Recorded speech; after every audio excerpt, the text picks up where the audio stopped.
Hi everyone, I'm here to present our work Self-Expansion of Pre-trained Models with Mixture of Adapters for Continual Learning. Let's start with the background of continual learning. Continual learning is to incrementally learn from sequentially arriving tasks.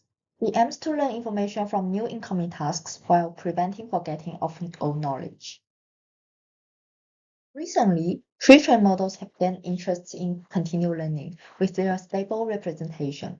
The pre-trained models are continually adapted to downstream tasks through parameter-efficient fine-tuning methods. These methods inject a small number of parameters in the form of adapters or prompts to be trained with the frozen backbone. In prior works, many approaches use a fixed set of parameters, such as a pool of adapters or prompts, but the fixed capacity limits the model's ability to adapt to new tasks. Since these parameters are shared across all downstream tasks, this also leads to task interference and forgetting. Some other methods try to solve this problem by expanding parameters for each new task.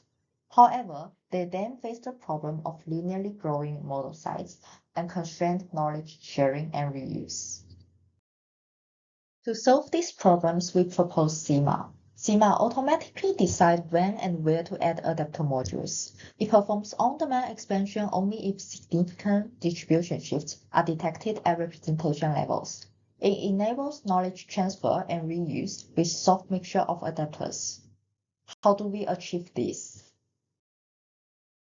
We introduce modularized adapters with a functional adapter and a representation descriptor. The functional adapter is responsible for adaptation to downstream tasks. The autoencoder-based representation descriptor, RD, describes the distribution of the data used for training the adapter. It works as a distribution shift indicator to trigger expansion signal. When a new task comes, we compute the reconstruction error with all existing RDs. We use z-scores to normalize out the perturbation of reconstruction errors. If the z-scores of all RDs exceed a predefined threshold, this indicates a distribution shift, meaning that the input representation cannot be well handled by existing adapters, so we perform expansion.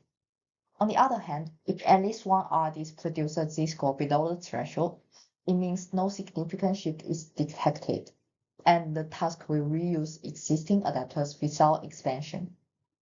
The expandable weighting router is introduced to compose adapter outputs through a soft mixture. The overall training objective is to optimize functional adapter and router with cross-entropy loss and minimize reconstruction loss for RDs. Learning of adapter modules is only executed when new modules are added. Once trained, the learned modules are kept frozen to prevent forgetting. Here's an example about how multi-layer expansion is performed. We start from a frozen pre-trained model. At task 1, each layer has one adapter module being trained. When it comes to task 2, we first use the RDs to detect distribution shifts in all layers, from the shallow ones to the deeper ones. In this case, we found distribution shifts in the last layer. A new module is added and trained there. The router is expanded and updated as well. There's no other layers triggering expansion signal, so we proceed to task 3. We again detect for distribution shifts for task 3. This time, the expansion signal is triggered at the second last layer, so we expand the module there and train it.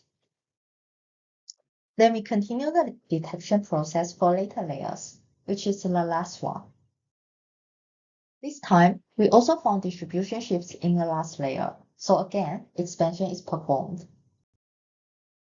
We perform experiments on CIFAR, ImageNet R, ImageNet A, and B tab.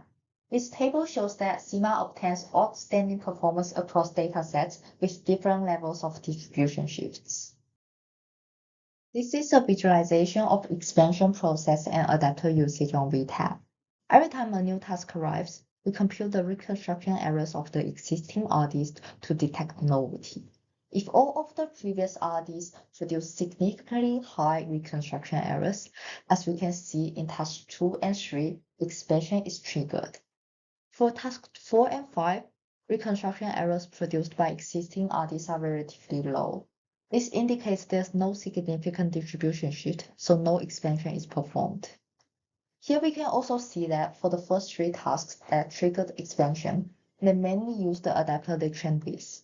For tasks 4 and 5, they share a similar selection pattern with the tasks they are similar to. For example, the feature distribution of the flowers is similar to pets. Their adapter usage patterns also look quite similar. In this figure, we can see that schema shows sublinear expansion rate compared to others. It avoids adding too many parameters with regarding to number of tasks. This shows the efficiency of our self-expansion mechanism.